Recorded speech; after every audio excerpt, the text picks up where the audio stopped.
Hello student, we are discussing the motion in one dimension and exercise 1, and we are starting with question number 26. So up to question number 25th we have discussed in lecture 1. This is the lecture 2 and we are discussing the question number 26. So first of all, read the question. A particle move from the position of rest and attain velocity v in 30 metre per second in 10 second, the acceleration. तो इसके लिए क्या लगा दोगे आप? Equation of motion, first equation of motion v बराबर u plus A T लगा देंगे अपन, है ना. तो इनिशियल वेलोसिटी तो जीरो है इसमें, और v कितनी रहता है 30 metre per second, zero. Acceleration आपको निकालना है, t की वैल्यू 10 सेकेंड है. तो a is equal to 30/10 is equal to 3 metre per second square is the answer. तो third option is the correct option. Now we move to the question number 27. The relation between time t and displacement x is given by this expression.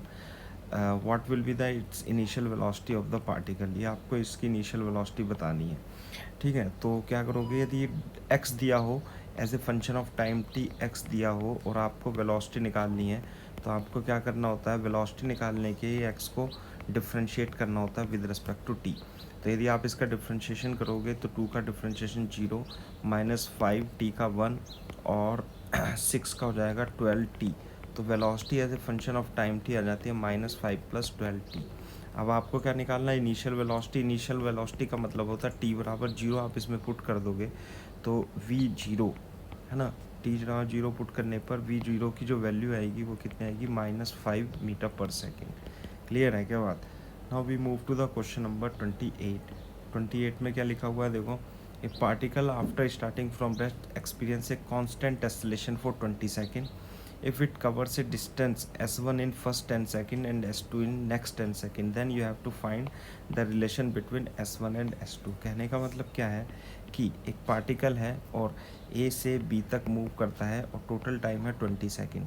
Clear है के बाद? और initial velocity कितनी है बेटा? u है 0, और फर्स्ट 10 सेकेंड तक वो s1 डिस्टेंस कवर करता है ना. इसे s10 मान लेते हैं, और s1 cover in first 10 second and s2, sorry, ये जो है ये वाले डिस्टेंस,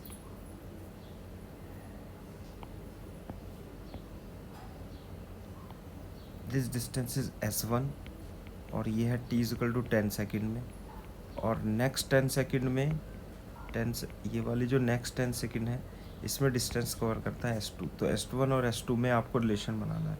तो u तो 0 है, तो मान लेते हैं ये तो 10 सेकेंड में डिस्टेंस है अपनी, है ना. ये है s10 मान लेते हैं इसे, और ये डिस्टेंस कवर करता है वो s20 20 सेकेंड में, है ना. तो u तो 0 है और ये भी u 0 है. तो बेटा s10, इसके लिए कैसे करेंगे हम? s बराबर ut plus half a t square लगा देंगे.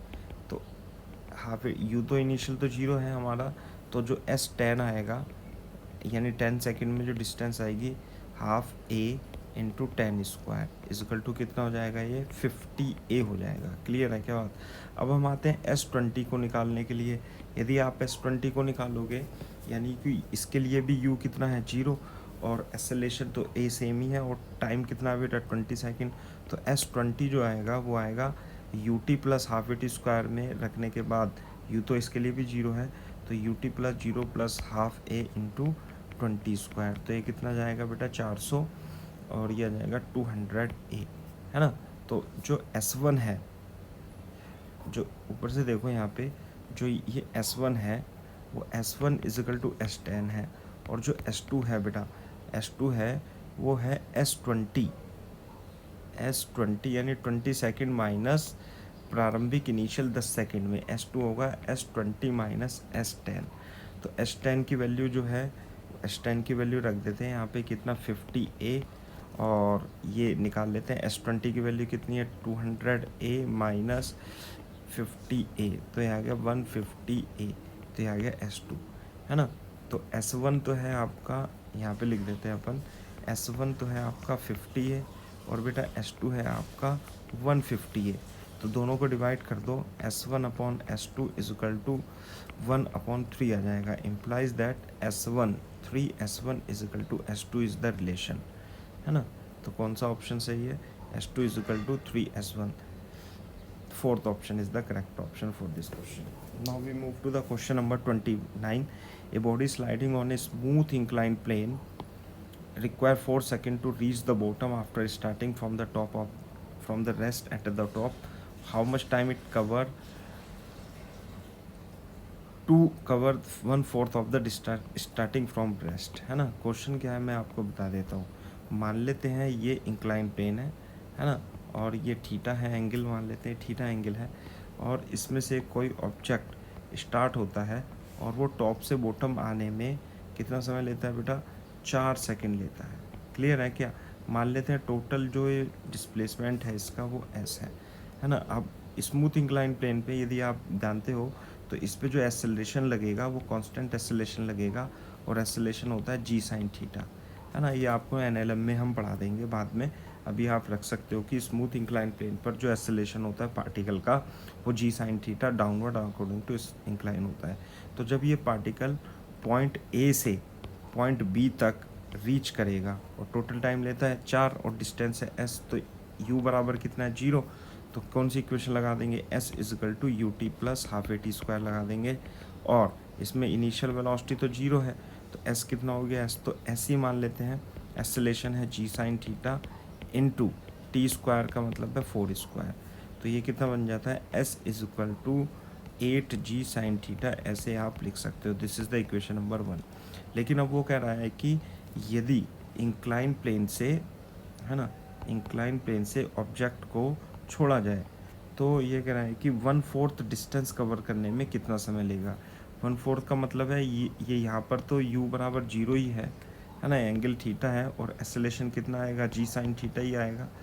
और ये है s/4 डिस्टेंस इसने मान लिया कवर किया, और ये a से b तक आ गया ये, तो इसमें कितना टाइम लगेगा. तो s बराबर, इसके लिए भी s is equal to u t plus half a t square लगा देंगे.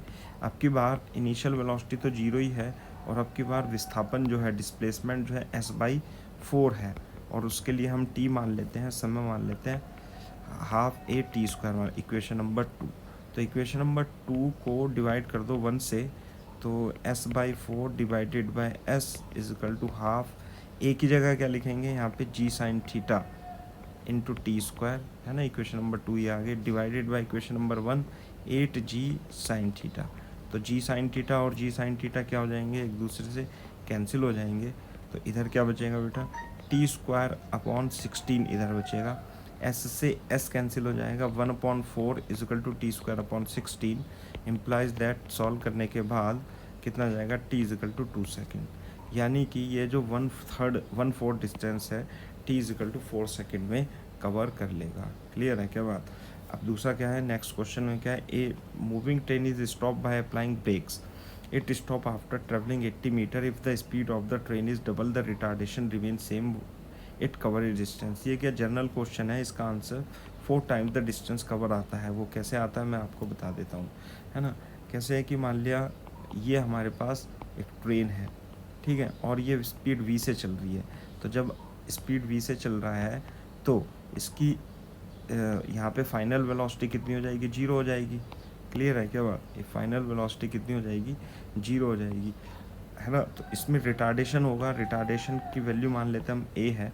तो यदि डिस्टेंस s कवर करता है ये, तो इसके लिए आप क्या लगाओगे, इसके लिए आप लगाओगे v स्क्वायर बराबर u स्क्वायर प्लस 2as लगा देना, है ना. a से b तक v स्क्वायर बराबर u square plus 2as. Final velocity कितनी है, 0. यहाँ पे तो 0 होगी ना फाइनल वेलोसिटी, और इनिशियल वेलोसिटी है u मान लेते हैं इसे, है ना, इसे u मान लेते हैं. और रिटार्डेशन कितना है बेटा, -2, या ऐसे लिख सकते हो आप, रिटार्डेशन नेगेटिव होता है तो +2 - a इंटू एस, है ना. तो u square is equal to 2as पहली इक्वेशन बन जाती है. दूसरा क्या है, अब वो कह रहा है कि सेम ब्रेक लगाते हैं, यानी कि रिटार्डेशन सेम है, लेकिन इसकी स्पीड क्या कर देते हैं, दुगनी कर देते हैं. तो दुगनी कर देगा तो ये जो रुकेगा ये इस पॉइंट से थोड़ी दूर जा कर के ही रुकेगा, है ना. तो यहाँ पे वेलोसिटी कितनी हो जाएगी, 0 हो जाएगी. और ये अब की बार आपको s' निकालना है, तो फिर से वही लगाएंगे रिटार्डेशन. तो अब की बार भी जब ये चल रहा होगा तो ब्रेक फ्रिक्शन लगेगा ना इस पे पीछे, तो रिटार्डेशन तो a, पहले भी a था, अब भी क्या रहेगा, a ही रहेगा. तो s equal to u t plus half a t square लगा देते हैं, sorry s v square equal to u square plus 2 a s लगा देंगे, v square equal to u square plus 2 a s लगा देंगे। फाइनल वेलोसिटी तो फिर से यहाँ पर 0 हो जाती है बेटा फाइनल वेलोसिटी, लेकिन इनिशियल वेलोसिटी आपके पास 2u है ना, प्लस 2 एस रिटार्डेशन तो सेम रहेगा, आपके पास डिस्प्लेसमेंट एस डैश हो गया, तो एस डैश जो आएगा वो 4u स्क्वायर अपॉन 2a आता है ना। अब यू स्क्वायर की वैल्यू क्या है, आप यहाँ से रख दो इसमें, तो जब आप यू स्क्वायर की वैल्यू रखोगे तो ये आ जाएगा 4/2a और यू स्क्वायर की वैल्यू 2as, तो कितना हो गया बेटा 4s। तो जो एस डैश की वैल्यू आती है वो कितनी आती है, 4 टाइम्स ऑफ एस आती है। क्लियर है क्या बात। तो ये काफ़ी मेरे को रटा हुआ है क्वेश्चन, इसलिए मेरे को याद था कि the distance travel before coming to rest comes 4 times of the initial displacement, है ना। ये क्वेश्चन हमने आपको थ्योरी में कराया है ना। ये क्या है, this is the distance travel in the nth second and the nth distance travel in nth second is given by u plus 1/2 a 2n-1। ये फॉर्मूला तो बेटा आपको क्या करना है, याद ही रखना है, ठीक है। तो which option is the correct option, second option is the correct option in this case. Now we move to the question number 32। what is question number 32? The body start from rest and the ratio of the distance travel in the third and the fourth second. तो बेटा u कितना दे रखा है, इसमें 0 दे रखा है, तो nth second में डिस्टेंस का फॉर्मूला भी आपको ये बताया। तो थर्ड सेकेंड में क्या होगा, थर्ड सेकेंड में जो डिस्टेंस होगी थर्ड में जो होगा u प्लस 1/2 a 2n-1, तो u तो है 0, तो s थर्ड जो होगा वो हो जाएगा 1/a, एसोलेशन तो a मान लेते हैं, 2 × 3-1 इजिकल टू कितना आ गया बेटा 5a/2।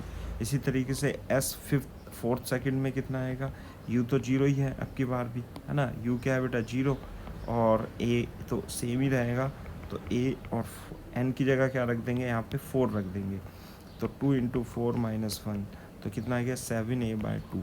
तो s third upon s fourth, तो का जो आंसर आएगा वो आएगा 5a/2 अपॉन 7a/2। तो कितना जाता है बेटा 5/7 is the correct answer for this question. तो second option is the correct option. Now we move to the question number 33। A body start from rest, acceleration is constant, the distance travel by in the fifth second. तो S nth का formula लगा देंगे। S nth कितना होता है बेटा u plus 1/2 a 2n-1, formula आपको याद कर लेना है। स्टार्टिंग फ्रॉम रेस्ट बोल रहा है, तो इसका मतलब क्या है कि ये u तो हो गया 0, है ना, स्टार्टिंग फ्रॉम रेस्ट, तो प्लस एक्सेलरेशन कितना है 8, और कौन से सेकंड में पूछा, फिफ्थ सेकंड में पूछ रहा है, तो 2 × 5 -1, तो यह जाएगा आपका 1/2 × 8 × 9, और ये कितना जाएगा बेटा 4 9 चौक 36 metre is the correct answer for this question. तो first option is the correct option in this question. Now we move to the next question 34। which one of the following equation represent motion of body with finite constant acceleration? In these equation y denotes the position of the body and t a b c are the constant। तो आप तो क्या करोगे कि y displacement दे रखा है, यदि आप इसे डिफ्रेंशिएट करो तो और डिफ्रेंशिएट करोगे, और एक्सेलरेशन 2 बार डिफ्रेंशिएट करना पड़ेगा एक्सेलरेशन के लिए, क्योंकि dy/dt तो क्या देगा, वेलोसिटी देगा, और फिर आप एक बार इसे डिफ्रेंशिएट करोगे d/dt² तो वो एक्सेलरेशन देगा। क्लियर है क्या बात। तो आप जब आप इसको डिफ्रेंशिएट करोगे, जैसे मान लिया आप सेकंड को एक डिफ्रेंशिएट करोगे, तो dy/dt कितना आ गया a, और इसका डबल डिफ्रेंशिएशन कितना आएगा बेटा, इसका डबल डिफ्रेंशिएशन आएगा d²y/dt² बराबर 0। तो ये तो कांस्टेंट एक्सेलरेशन नहीं है, बल्कि क्या है, एक्सेलरेशन इसका कितना आ गया, सेकंड वाले केस में 0 आ गया। अगर जो आप फोर्थ वाला केस देखोगे, dy/dt equal to a plus 2bt plus 3ct², और दोबारा डिफ्रेंशिएशन करोगे तो d²y/dt² is equal to 0 plus 2b plus 6ct। तो यानी कि जो इसमें एक्सेलरेशन आता है फोर्थ केस में, वो कितना आएगा बेटा, ये आएगा 2b प्लस 6ct, यानी कि एक्सेलरेशन कांस्टेंट नहीं है, बल्कि ये टाइम पे डिपेंड करता है। तो acceleration as a function of time t is 2b plus 6ct, है ना। तो ये एक्सेलरेशन कांस्टेंट नहीं है, तो ये भी आंसर नहीं है, ये भी आंसर नहीं है ना। पहला भी देख लो आप, और पहला ही क्यों, तीसरा देख लेते हैं। तीसरा is the correct answer. dy/dt कितना आ रहा है इसमें, a प्लस 2bt, और यदि आप इसका डबल डिफ्रेंशिएशन करोगे तो एक्सेलेरेशन कितना आएगा, ए का एक्सेलेरेशन कितना हो गया बेटा 0 और 2bt का डिफ्रेंशिएशन हो गया 2b। तो 2b क्या है, इज़ ए कांस्टेंट, है ना, तो कांस्टेंट मोशन है। Third option is the correct option. आप फर्स्ट में भी अगर जो डिफ्रेंशिएशन करोगे देखोगे तो ये टी पे डिपेंड करता हुआ आएगा। क्लियर है क्या बात। अब हम आते हैं क्वेश्चन नंबर 35 पे। 35 में क्या लिखा हुआ है, particle travel 40 second under the influence of a constant force if the distance travel is s1 in first 20 second and s2 is the next 20 second, then the relation आपको बताना है ना। तो ये क्वेश्चन किया था हमने अभी क्वेश्चन नंबर 28 के ही जैसा है ना। तो S2 is equal to 3s1 इसका आंसर आ गया था, तो आप भी इसमें कर लेना, है ना, बिल्कुल क्वेश्चन नंबर 28 की तरह ही है। तो थर्ड ऑप्शन इसका करेक्ट ऑप्शन आता है। Question number 36 is a very important question, है ना, इसे आप देख लीजिए कैसे करना है। A rocket is projected vertically upward with its time velocity graph is shown maximum height. जैसे मान लिया कोई रॉकेट है आपका, है ना, ऐसे रॉकेट होता है तो रॉकेट ऊपर चलता है ऐसे करके। तो इसमें क्या, पहले वेलोसिटी, ये वेलोसिटी है ना वर्सेस टाइम टी ग्राफ है, तो पहले वेलोसिटी इंक्रीज होती है और यहाँ पे मैक्सिमम वेलोसिटी आ जाती है। तो जब ये रॉकेट यहाँ पहुँचेगा तो इसकी मैक्सिमम वेलोसिटी हो जाएगी, और फिर कितने सेकंड पे, t is equal to 20 second पे। तो फिर और ये फिर इसकी वेलोसिटी धीरे धीरे, अब तो रिटार्डेशन हो रहा है तो वेलोसिटी धीरे धीरे धीरे धीरे करके यहाँ पे t is equal to 120 second पे, कितने सेकंड पे 120 सेकंड पे वेलोसिटी कितनी हो गई 0। 120 सेकंड के बाद इसकी वेलोसिटी नेगेटिव हो जाती है ना, ये पॉइंट। तो ये जो है इसका मतलब है कि ये रुकने के बाद तो नीचे ही आएगा ना ऐसे करके। तो जो मैक्सिमम हाइट होगी वो कौन सी मैक्सिमम हाइट होगी, 0 से लेके 120 सेकंड तक जो इसने कवर किया है distance, it would be the maximum height. What does it mean, इसका मतलब ये है कि आपको इसका डिस्प्लेसमेंट निकालना है क्या, 0 से 120 सेकंड तक। और वीटी ग्राफ में जो डिस्प्लेसमेंट होता है वो एरिया अंडर वीटी कर्व देगा। तो एरिया आपको 0 से 20 सेकंड तक निकालना है, तो इसका एरिया बता सकते हो आप। एरिया आएगा 1/2, बेस कितना है इसका बेटा 120, और परपेंडिकुलर कितना है बेटा, परपेंडिकुलर है 1000, है ना। तो कितना जाएगा ये 60 kilometre is the correct answer. तो 60 किलोमीटर इसका आंसर जो आता है करेक्ट आंसर आ जाता है। क्लियर है क्या बात। अब आते हैं हम क्वेश्चन नंबर 37 पर, है ना। An object is release from some height exactly one after 1 second, another object is release from the same height, the distance between the two object exactly after 2 second of the release of the second object। Question को पढ़ लीजिए, समझ लीजिए, मैं समझा देता हूँ एक बार। क्या क्वेश्चन है कि मान लेते हैं एक ऑब्जेक्ट है A, तो वो रिलीज़ करते हैं u बराबर 0 से तो चलेगा। तो जब उसे 1 सेकेंड हो जाती है हवा में, तो उसी हाइट से एक ऑब्जेक्ट B u बराबर 0 से छोड़ते हैं, ठीक है, B छोड़ते हैं। तो ये तो नीचे चलता रहेगा, नीचे चलता रहेगा, और जब ये 2 सेकेंड मूव कर जाता है ना, बी वाला ऑब्जेक्ट जब 2 सेकेंड मूव कर जाएगा तो वो यहाँ पे पहुँच जाएगा। और ये 1 सेकेंड तो पहले हो चुका था इसे, और ये 2 सेकेंड और मूव करता है तो ये नीचे पहुँच जाएगा, ठीक है। तो इसका मतलब ये है कि बी तो यहाँ पर होगा और ए क्या होगा बेटा यहाँ पर होगा।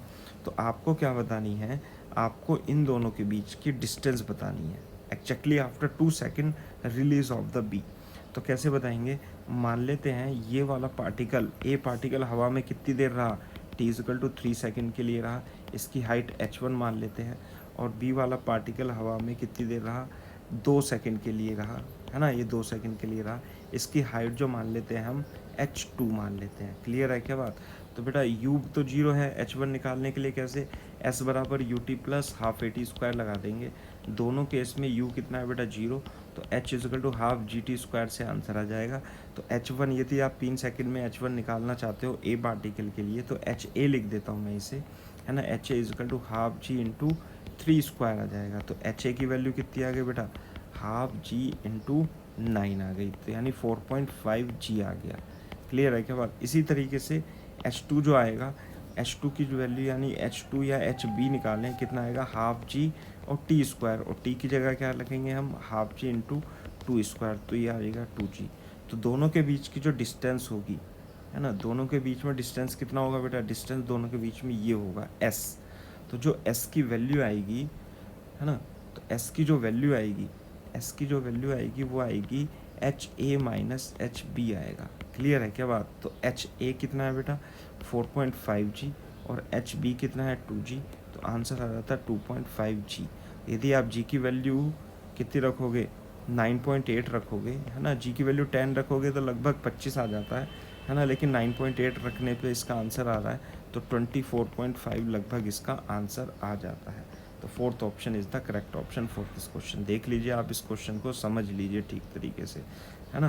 पहले ये 3 सेकंड हवा में रहेगा, ये 2 सेकंड। पहला पार्टिकल क्या रहेगा 3 सेकंड हवा में रहेगा तो 3 सेकंड में तय की गई दूरी।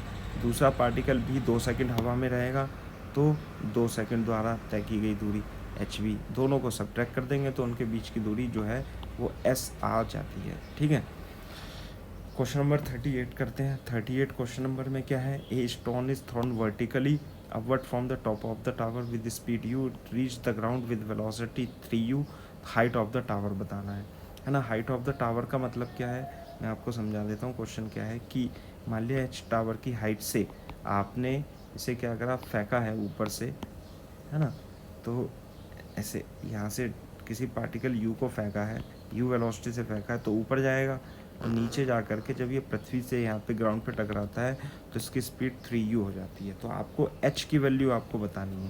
तो इसके लिए आप फॉर्मूला क्या लगाओगे, मैंने आपको बताया था कि जब भी आप motion under gravity in straight line करोगे सीधी लाइन में, तो पॉइंट ऑफ प्रोजेक्शन को क्या मान लोगे, ऊपर मान लोगे, और पॉइंट ऑफ प्रोजेक्शन को ओरिजिन मान लोगे, ऊपर की डायरेक्शन को पॉजिटिव मान लोगे, नीचे की डायरेक्शन को नेगेटिव मान लोगे, है ना। तो इसमें आपको क्या लगाना, v square is equal to u square plus 2a.s लगाना है बेटा, है ना।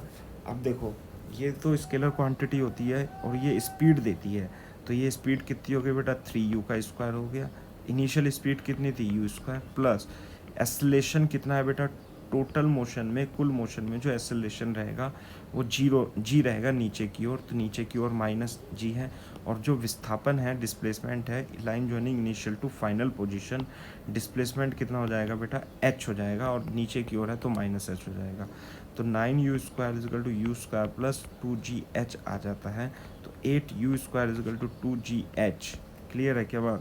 तो बेटा जो h की वैल्यू आएगी वो कितनी आएगी, 4 h की वैल्यू आएगी 4u square upon g, answer आ जाता है।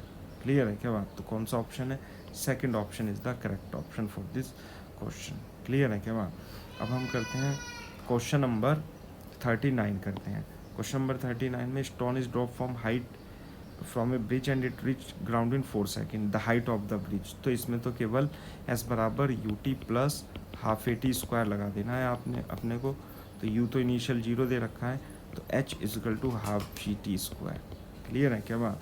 तो जो एच आएगा 1/2 into 10 into t square 4 square, तो कितना आ जाएगा 5 4 चौक 16 पंजे 80, है ना। लेकिन यहाँ पे बस जी की जगह बेटा आपको क्या रखना है, जी की जगह 9.8 रखोगे तो आंसर एग्जैक्टली मैच कर जाएगा। लेकिन 80 भी जो है 78 के लगभग आएगा। 9.8 into 4 square is equal to 78.4 metre आ जाता है, और लगभग 80 के इक्वल होता है यदि आप जी की वैल्यू 10 रखते हो। क्लियर है क्या बात? क्वेश्चन नंबर 40 में हम पढ़ते हैं। क्वेश्चन नंबर 40 में क्या है, two bodies of different masses A and B are drop from two different height A and B, ratio of time taken. ऊपर वाले की ही तरह है कि आप ये ध्यान रखो कि यदि क्या है u बराबर 0 से आप किसी बॉडी को ड्रॉप करते हो तो नीचे जाने में इसकी स्पीड कितनी हो जाएगी, v हो जाएगी, और h है तो टाइम कितना लगेगा, s बराबर you t plus half a t square से इनिशियल वेलोसिटी कितनी है 0, तो डिस्प्लेसमेंट कितना है h half g t square. Clear है क्या बात? तो जो टाइम होता है, टाइम होगा वो √2h अपॉन जी के इक्वल होगा। इस चीज़ को आपको याद रखना है ना। तो वो क्या कह रहा है कि दो बॉडी हैं, मान लेते हैं एक बॉडी a है एक बॉडी b है ना। तो उसकी हाइट तो a है, उसकी हाइट b है। तो u बराबर 0 से ड्रॉप किया, u बराबर 0 से ड्रॉप किया है, तो इसमें मान लेते हैं t1 लगता है, इसमें t2 लगता है। तो बेटा t1 की वैल्यू कितनी होगी, t1 होगा √2h अपॉन g, h की जगह a अपॉन g, और बेटा t2 कितना होगा √2h अपॉन b, h की जगह b और g। इसलिए T1 यदि आप T1 अपॉन T2 का रेशो निकालोगे तो कितना आएगा बेटा, रूट ए अपॉन बी, यानी root A upon root B is the correct answer for this question, है ना। तो third option is the correct option in this question. दूसरा क्या, body thrown up with a finite speed caught after 4 second the speed of the body when it is thrown up. इसका मतलब क्या है, यदि आपने किसी एक बॉडी को ऊपर की ओर फेंका है तो v वेलोसिटी से u वेलोसिटी से फेंका है, तो वहाँ पर जाकर क्या हो जाएगी, रुक जाएगा, वेलोसिटी कितनी हो जाएगी, 0 हो जाएगा और वापस आएगा। तो जितना समय जाने में लगता है बॉडी को उतना ही समय आने में लगता है। टोटल समय 4 सेकंड लग रहा है, तो इसका मतलब 2 सेकंड आने में लगे होंगे और 2 सेकंड जाने में लगे होंगे। क्लियर है क्या बात। तो आपको ये बताना है कि ये स्पीड कितनी है। तो अब यहाँ पे देखो, मान लेते हैं इसकी स्पीड u से फेंका और यहाँ पे वेलोसिटी कितनी हो गई, 0 हो गया, है ना। और t कितना लगा बेटा, 2 सेकंड। तो कौन सी इक्वेशन लगा देंगे, v पता है, u पता है, u निकालना है तो v बराबर u प्लस at लगा देंगे। फाइनल वेलोसिटी तो यहाँ पर 0 हो जाती है और इनिशियल वेलोसिटी तो अपने को निकालनी है, एक्सेलरेशन माइनस 10 इंटू 2, तो u की वैल्यू जो आ जाती है वो 20 मीटर पर सेकेंड आ जाती है। तो यानी कि second option is the correct option. Question number 42, A stone is thrown vertically upward with an initial velocity 30 meter per second. Time taken to rise to its maximum height. इसका मतलब क्या है कि यहाँ से आपने एक वेलोसिटी से 30 मीटर पर सेकंड से फेंका, तो मैक्सिमम हाइट पर वेलोसिटी कितनी हो जाएगी, 0 हो जाएगी। तो इसमें टाइम लगाना है, तो v बराबर u प्लस 80 लगा दो यार। इसमें फाइनल वेलोसिटी कितनी होगी, 0, इनिशियल वेलोसिटी थी 30 minus 10 acceleration t, acceleration g है माइनस 10 है, तो 3 second is the answer. Clear है क्या बात। बस यहाँ पे 3 सेकेंड 3.06 दे रखा है, इसका मतलब g की जो वैल्यू है यहाँ पर वो 9.8 मीटर पर सेकेंड स्क्वायर रखा हुआ है, यानी कि 30 अपॉन 9.8 रखोगे तो ये जो आएगा 3 से थोड़ा सा ज़्यादा आएगा, 3.06 मीटर पर सेकेंड, है ना। Second is the correct answer.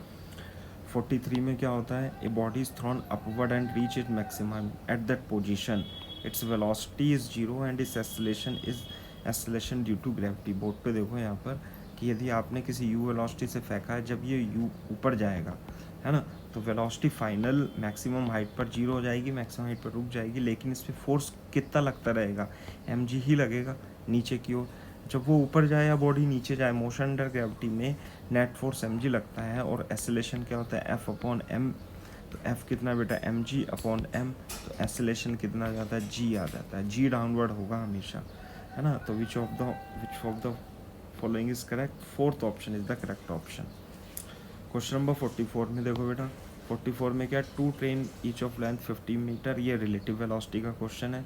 Each parallel to rail, their velocity are 10 and 15, they cross each other, है ना। ये क्या है, रेल है मान लेते हैं, और एक की लेंथ कितनी है बेटा, 50 मीटर है, और ये चल रही है भैया 10 मीटर पर सेकंड से।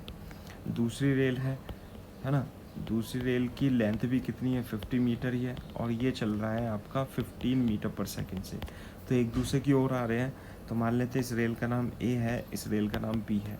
तो आप क्या करोगे, ये तो VA दे रखा है और ये क्या दे रखा है, VB दे रखा है, दिस इज़ VB। आप क्या करोगे, A पर बैठ जाओगे। A पे बैठने का मतलब है कि आप इस पे बैठ गए और ये दो गए रेस्ट पे, और इसके रिस्पेक्ट में आप इसे देखोगे तो इसकी velocity 15 plus 10 equal to 25 metre पर सेकंड हो जाएगी। तो रेल गुजरने का मतलब ये है कि ये तो रेस्ट पे रहेगा ही, है ना, ए वाला तो रेस्ट पे रहेगा, ये तो रेस्ट पे है।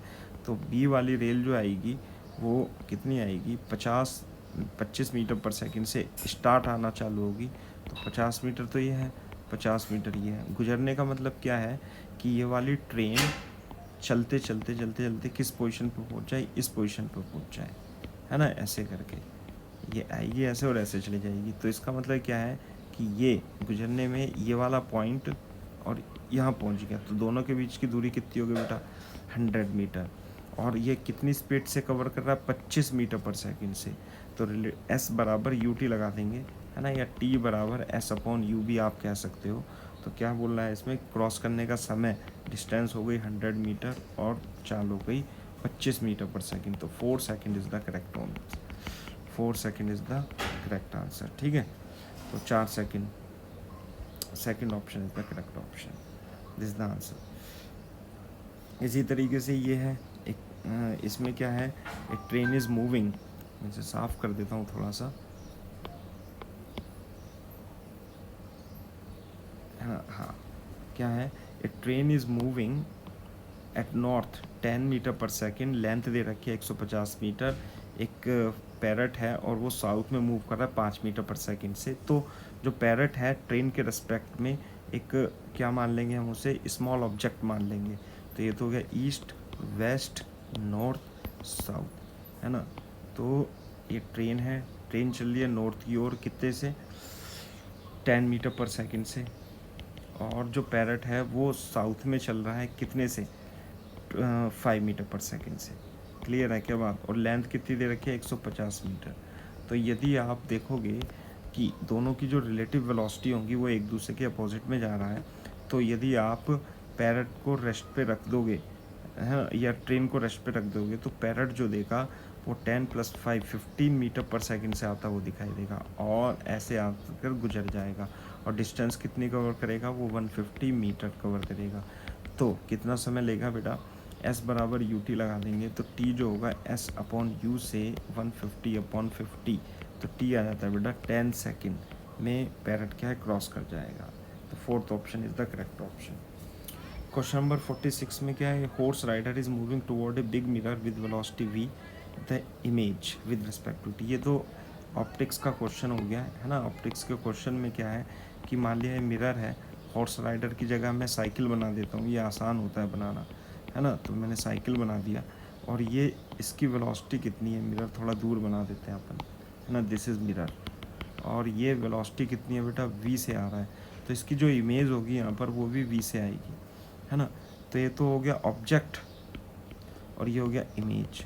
तो यदि आप ऑब्जेक्ट के रेस्पेक्ट में देखोगे, इसे रेस्ट पे रख लोगे, तो जो इमेज होगी वो v + v बराबर 2v से टूवर्ड्स द ऑब्जेक्ट आएगा। तो third option is the correct option. 47 में देखो, 47 में आप क्वेश्चन पढ़ लो ऐसे करके, है ना। और मैं आपको बता देता हूँ इसमें एवरेज वेलोसिटी निकालनी है। तो मान लेते हैं कोई एक हेक्सागन है ऐसे करके, दिस इज़ ए हेक्सागन, है ना।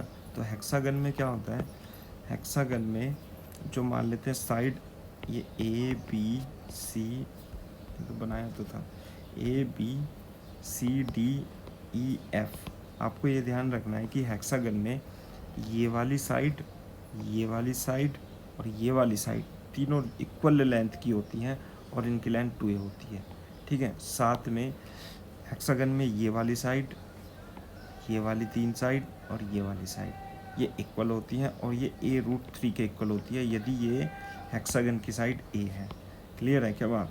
तो अब देखो आप, तो ये मान लेते हैं ये हेक्सागन है और इसकी साइड कितनी है बेटा, a है, तो ये तो a हो गई, a हो गई, तो ये हो गया a√3। ABC, आपको a से c तक एवरेज वेलोसिटी निकालनी है, तो आप a से b तक देखो, मान लिया a से b तक t लगता है और यहाँ भी t समय लगेगा, तो S बराबर UT लगा देंगे तो t की वैल्यू जो होगी A/U हो जाएगा, है ना। तो A से C तक पहुँचने में जो टाइम लगेगा वो कितना लगेगा, T + T, 2t टाइम लगेगा, टाइम होगा 2t, यानी कि जो टोटल टाइम हो जाएगा वो हो जाएगा 2, और t की जगह क्या रख लेंगे, A/U, this the total time. और A से C डिस्प्लेसमेंट कितना है, A√3, तो एवरेज वेलोसिटी होगी total displacement divided by total time. तो टोटल डिस्प्लेसमेंट कितना है इसमें, A√3, और टोटल टाइम कितना है 2a/U। आंसर कितना आ जाता है, U√3/2। तो which option is the correct option, U की जगह V लिख लो, √3v/2। Question number 48।